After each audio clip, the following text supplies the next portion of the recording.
Hey, this week on the 167, we're talking about Ephesians 4 and the future of our church. Welcome to the 167.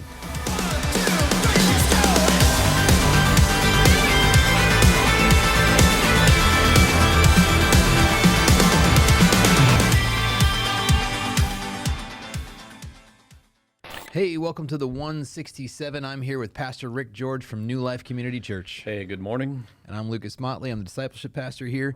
And we are still in our I Love My Church series. We are. We were talking this week about pastors and teachers and competent leadership, right? Yep. So hopefully after Sunday, lots of people are saying, I still love my church. Right? So it's not just like I used to love my church.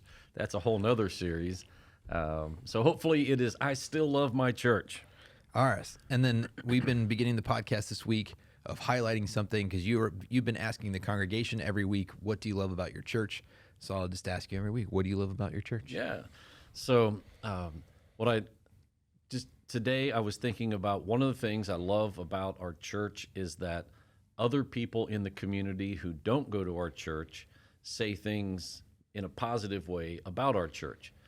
They say negative things too. In person, they say positive things. On CFG, they say. Yeah. So I'm not going to pretend that we don't have negative things, but in our community, in large part, the people who really matter, the people who know us, that do not attend our church, other pastors, other members of other churches are saying incredible things about us, our heart of generosity and the ways that we can help. And I just got a text message yesterday that someone who attends another church told somebody who doesn't even live in Gardner that they should contact us because we love helping other people. And so, yeah, it's just that's just something I love about our church. And that is a sign of good leadership. It's not the sign, like it's not just like one thing, but it is a sign of good leadership, that we're concerned and compassionate and that we have,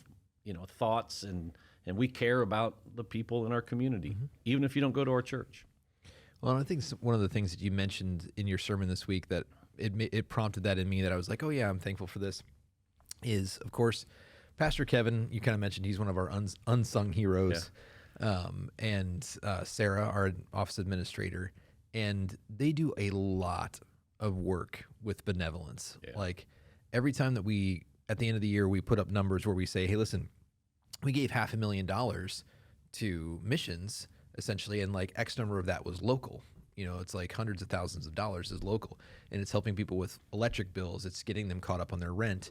It's working with people, and there's this whole process that our church may not know about, but it's you come in and Sarah helps you fill out this form where people tell us like what kind of financial shape that they're in, because we don't want to just be like, here's $20 and good luck. We want to say like, how can we help you change your life? And so Sarah helps them out filling that out, and she's usually very nice to people who are not very nice to her. Yep. And Pastor She gets cussed at a lot because, she'll say, well, there's a process that you have to go through, but we'd love to help you. And then they get angry and say mean things because she doesn't just write them a check or give them cash right on the spot. And so it's not glamorous by any means. Right. And like a lot of those people coming in, they're in a vulnerable spot. So they're agitated, they're angry, they're embarrassed. And Sarah is so sweet with them. And then you have Pastor Kevin, who also helps out in that process and kind of facilitates, there's deacons that come in and they meet with these families and they sit there and they say, hey, listen, I know that you can't pay your light bill, but that's also because you're spending all this money over here. And they work with them to do a budget. And then they say, here's what we're willing to help you out with. And I love that whole process because, as a pastor, a lot of times people will call me and say, I just need it. And I'm like, listen, you need to call Sarah. You need to call Kevin, and you need to tell them what's going on. And they are going to not just give you gas money. They're not just going to, like, if it's gas money, I'm just going to give you gas money personally. Right. But if it's the church dollars, if it's tithe money, they're going to walk you through a process of, it's not just a handout. We're working on life change. And I love that about our church. Yeah. So it's just that heart of compassion and caring about people and then helping them get from where they currently are in this situation to a better place. Well, and like I just thought about that because you were talking about competent leadership, and it's like it's not something that is fly by night and we're just throwing cash at people. We're responsible with people's tithes, and we're walking people through that process. So this week we were talking about what people lovingly refer to sometimes as APEST, which is apostles, prophets, evangelists, shepherds, and teachers, or pastors instead of shepherds, but you kind of interchange those words. And so this week you focused in a lot on pastors and teachers. Yep. And at the beginning of the message, you just said, it's just too much. Like, it's too much to do all 5 in one day. It's a lot of content. And so every time it's a lot of content and things end up on the cutting room floor, I like to give you a chance here on the 167. And so apostles, prophets, and evangelists, you weren't able to cover. Is there something that we should know about apostles, prophets, and evangelists? I would say the one that you probably should zero in on that is most relevant to us today would be the evangelist. So we're all called to be evangelistic. Mm-hmm. Okay, so you can't just use the excuse, well, that's not my gift. I don't have the gift of evangelism. That doesn't cut it. Okay, you still have this responsibility, this obligation, so to speak, of evangelism, talking to other people about Christ. That's how we spread the word. That's part of building the kingdom, building the church. That is the partnership that we enter into with Jesus in seeking and saving the lost. And it could just be as simple as talking to your neighbor about their life and in that conversation saying, so do you go to church anywhere? Or, what is, like, where do you come from? Do you have any religious background? Right. And just to start that conversation, you're like, well, is that really evangelism? Yes, it is. Anything that steers a conversation in a spiritual direction, pointing people ultimately to Christ, it's the work of evangelism. And so we're all called to do that, whether you have the gift of evangelism or not. Well, I always think that we face a challenge with modern day language in Christianity because it's like, when you say apostle, prophet, like evangelist, it seems like this high church word. And evangelism, I remember reading one time, and they said, oh, do you know any evangelists? And you're like, if you don't know, just think, if you are at a restaurant with somebody and they take one bite of their meal and then they cut it up and make everybody else try it, that is the spirit of evangelism. Because some people are like, I can't explain the theology of it. And I'm like, no. It's, I have tasted and seen that the Lord is good. And I'm telling everybody else about this great restaurant that I went to. It's that I want everybody else to try what I tried. Yeah, exactly. And it's been said over the years, and who knows who first said it, but really it's just one beggar telling another beggar where the food is. Yeah. Like, here's the food. You should go there. That's evangelism. Like, man, I was lost. Now I'm found. Like, I don't know. I can't explain it, but I want you to be a part of what I was a part of. That's got to be another one of those things that somebody probably said that, and then it was like, well, it's how I was, because my missions professor used to say that all the time. It's one beggar telling another beggar where to find bread. Yep. And I think that it's weird, and I want to encourage people in listening to 167 to go look at these apostles, prophets, because again, it's ancient language. Apostles, I would most likely liken to church planting. Yeah. So apostles are just people who are, again, the big word that I used was leaders. Yeah. And the terminology, like, sometimes gets twisted. And like, I have friends, people that I'm still close with, and the churches that they go to and are involved in have prophets, like, in their church. They're prophets, meaning that there are people that they're rolled, they're full-time employees of the church, and people will come and they'll give them prophetic words. Right? And it's like, okay, I'm going, like, I'm not sure, okay, but that's your church. And then, but part of that, like, one of them, the prophet told them something was going to happen, and it was completely wrong. Like, it was not even in the ballpark. Right. And so I just asked my friend, so, like, did you kill that prophet? Like, did you stone him? Yeah, did you stone him? Because that's, if you're going to take the mantle of, hey, I'm the prophet, and I'm going to tell you these things, right? And you want that, that responsibility. Well, it also comes with the consequences. And so, anyway, and they'll always tell you in the Bible to test the word of the prophet against the scriptures, to do those kind of things. And I think what you touched on earlier was really important too, where there's a difference between being evangelistic and being an evangelist, and there's a difference between being prophetic and being a prophet, or apostolic and being an apostle. And again, when you do a deeper dive and a study of what a prophet looks like, I mean, it's a teacher, it's a communicator, it's someone that Someone who shares the speaks the word heart of of God. Yeah, so it's someone who shares the heart of God with the people of God. So in some ways, like every pastor has some prophetic elements and what, because they're sharing what they believe the heart of God is and the message of God and sharing that with people. You know, apostles are the ones that are leading the way, kind of the trailblazers, Right. church planters. In some ways, like for myself, I've had people say, "Well, that's like you're like an apostle in taking new ground." Like, I don't know that I want to really go there. I get what you're saying. Sure. You know, you have that apostolic ministry, is what I was told. And it's like, I hear what you're saying. I'm not sure I fully embrace it, but I don't reject it completely. It's a little bit of that terminology use. Right. But It's a language barrier. yeah, and so that's why I didn't spend a lot of time on the apostles and prophets and evangelists. Not that they're not important, and we couldn't have a deeper discussion, but the other two, the pastors and teachers, it's just a little more relevant and more understandable, relatable to our context as a church. So that's where we landed. Yeah. And like you said, all of those are Jesus's gift to the church. Like you said, like we don't want to mix it up with, like the spiritual gifts and things like that. It's like Jesus gave these people to the church because it benefits the church. Exactly. So what have you found is the most difficult and most rewarding thing about equipping people as a pastor? Because that was mainly your focus, is that the pastor, the shepherd's job is to equip people for the doing of the ministry. It's hard. That's the most challenging part. It's just, there's a difficulty. Very specific, thank you. Yeah. So That'll be all for here on the 167. It's rough. It's rough out here, folks. So, I mean, not to go too deep, but sometimes it's just, it takes a lot of effort to equip people. Some people, it's very easy. Like, they're sponges. They soak it up. They're saying, tell me more.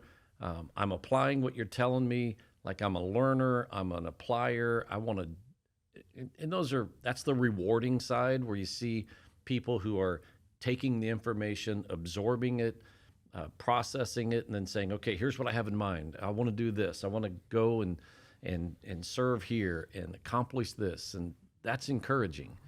The difficult part is when you feel like a dentist, so You didn't brush your teeth this week. sorry for all the dentists out there, and Julie, if you're watching, Clearly, I'm you're sorry. not flossing. So the dentist that goes to our church.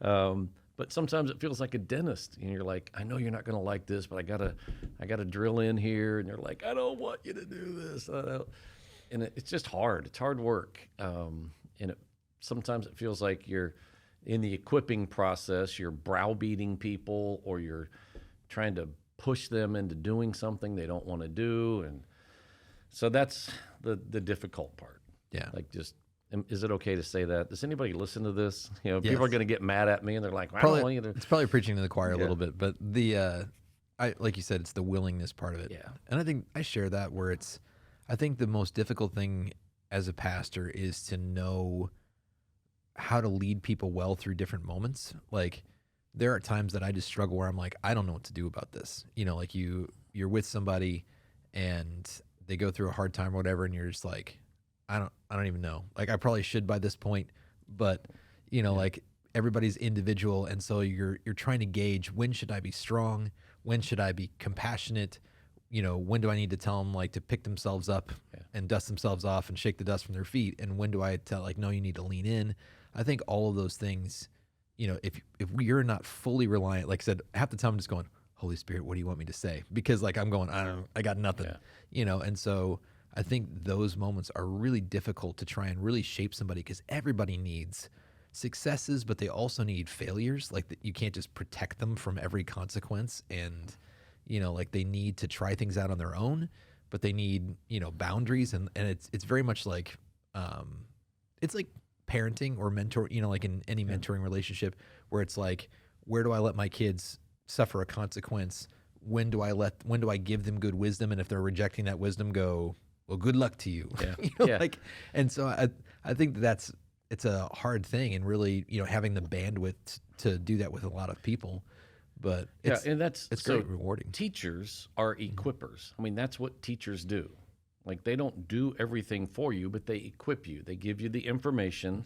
They give Why did I pay so much for college then? I know, they give you the framework in which you can work, right, and in which you can function. And they say, hey, here's this giant playground, and here's some things that are going to help you, and you need to know this, and then this is kind of the end result. If you go here and you do this, this is what you can expect. And they give us all of that information, and then it's up to us to go out and to actually do it, right? And so the equipping part for a pastor is to say, not that I've achieved everything. And that's when I talked about, it takes some courage to stand in front of, 1,000 people every week and say, hey, here's what you should be doing. Right. But that's part of our job. But I'm preaching to myself before I preach to anybody else. So it's like, collectively, it's like I'm learning with you. So I'm not the teacher. Like, I'm the one who's just sharing the information. So I'm connected to the teacher as you are. So we all have this, and I'm just happen to be the spokesperson for the moment to say, hey, here's some things that God's already told us to do, and life would be better if we followed this. Well, and I think that's a good tip for our listeners anyway, when you're presenting something to somebody else, if you are evangelizing, if you are sharing the gospel with somebody, is that one beggar thing. Because it's just like, I just went over that with my intern this week. We were planning a sermon together, and in that, the wording that she had used is, what you guys need to realize is, and I was like, what if instead what you said was, I was reading my Bible, would you like to know what I found out? Yeah. Because I'm like, you realized that 10 seconds ago when you read it and discovered it, and God revealed it to you, and you went, oh, I got this. And then you wrote a sermon about it. And I'm like, I try to be really careful about it, where it's like, I don't preach a sermon that I'm not preaching to myself. And then I try and present that and say, hey, listen, I just found this out. Would you guys like to know what I found out? Because I have not got this mastered. Like, I'm growing and maturing. And Instead of, hey, you guys are stupid and you should know this. Like, no, it's just a language choice. But so if you're sharing the gospel with your friend, don't be like, listen here, dummy. Yeah. So why do you not know this? Yeah. So what would you say to somebody? We talked about, because not only are we as pastors equipping the body, but like you said, it's not just Jesus gave, evangelists and whatever, and then that's the only people that are doing the work of the ministry. It's everybody's supposed to be doing the work of ministry. Everybody's supposed to be evangelistic.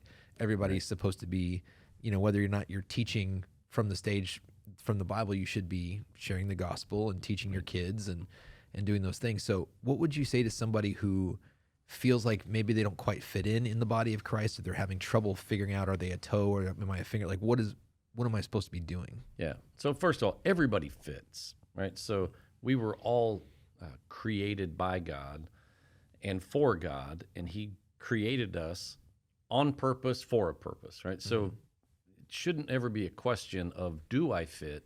So the question is, where do I fit? Like, what is my role? And each one of us has a very unique personality. We all have a unique fit within the body. Yesterday in our staff meeting, we did a little exercise where, I had 25 or 30 different leadership characteristics and traits. And ultimately, we kind of weeded through those and tried to come to a conclusion of what is the most important leadership trait. If you could only have one, what would that one be? It was handsome. Yeah. And so when we had the discussion and trying to whittle it down, like, there were various opinions. Well, I think this, maturity is most important, or I think integrity is the most important, or I think passion. To be a good leader, you have to be passionate. You have to have a strong belief. And so trying to come to some consensus of, well, which is it? Well, that was hard because we all had a different perspective we were looking at. And so what we tried to come to this understanding of is, just because you believe that maturity is the most important, and someone else believes that integrity is the most important, and then another person says that passion is the most important, it doesn't mean that one of you is right and the other two are wrong. It just means that your thought process is a little different, and we need to learn how to understand those other thought processes, those other perspectives, and then to not discard them, but how do we support them? How do we come in alignment with them so that we're all working together, so that you have a passionate commitment to integrity, which leads to maturity, and all of those things work together, and they're not three individual things working independently. And so that's the body of Christ. Not that I have to be like you, or that I have to convince you to change the way you live so that you're exactly like me, but that we fit together within the context of the body. And there are certain things that are that attack the body because they're just not healthy. So it's not like, well, it doesn't matter what you believe or what you do because you're a part of the body. No, it could be an infection that we have to clean up, but where you fit in the body is a very unique place. If you're joining us on the video, you notice that Mike Pence's fly is in the room. Do you remember that on the debate where the fly There's a fly right on your nose. Get that thing off of there. Anyway. But yeah, I think that you're right. Like when we were talking about that, it was like I kept imagining a chili recipe. You know, like we're like, okay, we agree on the fundamentals. Like there needs to be integrity, maturity, passion. And it's like, okay, it's hamburger, it's, tomatoes, it's, a little bit of onion. And it's like, and some people might go, well, it needs to be beefy. Like you got to have more meat in there. And it's like, well, I usually use more beans, and we're arguing about the quantities of what the importance of those things. And some people like it a little bit spicier and some people don't. And then but then it's like, somebody might come along and be like, I need to put orange slices in this, and be like, whoa. Yeah, or some people say, oh, no, you can't have meat in, like that's not even a part of it. And then the other person would say, well, then it's not even chili if it doesn't have meat in it. It's vegetable soup. Yeah, so, and then you start bickering over, well, what makes chili? And so, so you have to say, I do fit, okay, but I have to fit within the context of the body to make sure that I'm not some rogue, disease or infection coming into the body. I have a unique role in the body. And you and I have talked about that before. I think that a challenge for a lot of churches is, I've seen this before, and I think that New Life does this pretty well. Like we're pretty inclusive in the sense of, like we talk all the time about that we're going to have, for the very fundamentals of Christianity, we're going to have unity in that, and we have a lot of liberty and charity for the rest of it. And a lot of times people come in and they're like, I am a hand, I enjoy missions. And it's like, we're like, yes. But also we're going to do worship. They're like, worship is not more important than missions. And then what the conclusion is I need to go and find a body made up completely of hands. It's like, what? And then our body doesn't have hands. And so like what you said earlier is, I think that you are a part of the body. It's just a matter of where you fit. I think it's important that people see that, where it's like, you might be passionate about something that nobody else is passionate about and going, well, I don't fit here. And I'm like, I don't know, maybe you are our first pinky toe, and we need that, but there isn't 6 pinky toes, and so in the church, and so you might feel alone, but until we have that thing, if you're like, maybe, man, God's calling me to start this ministry, and I'm going, well, that's great, because, we need that in the body, but also, that might inspire more people to go, oh, I fit here because there are other people that are like me here in the body. Exactly. So finding your spot, because you do have a spot, and then just maximizing your gifts, your talents, your perspective. All right, last 5 minutes. How do Christians, a lot of it, you talked about unity. You talked about that staying in the body, being a part of the body. How do Christians stay unified when we come in so many flavors? All right, so this is where it gets tricky, and it's in large part, and we've mentioned this a lot of times in the podcast and from the pulpit, we tend to be very selfish people. Like we like what we want. We want to do things the way we want to do them. And in the culture that we live in, more and more, it's pointing towards, well, you deserve certain things and you should have what you want. and you should be happy, and like you're a unique snowflake, and everybody should like support and celebrate who you are and accommodate you, and those kinds of things, which ultimately leads to a lot of division, because then you have lots of people saying to collectively, I want what I want, and nobody's really coming together. We just have, lots of division, lots of unique people saying everyone has to support me.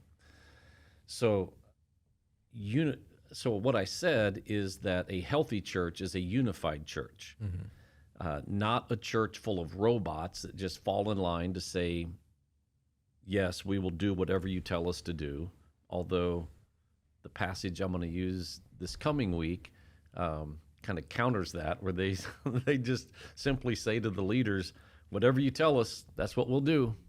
But that's not the point. The point is, we understand your heart as a leader.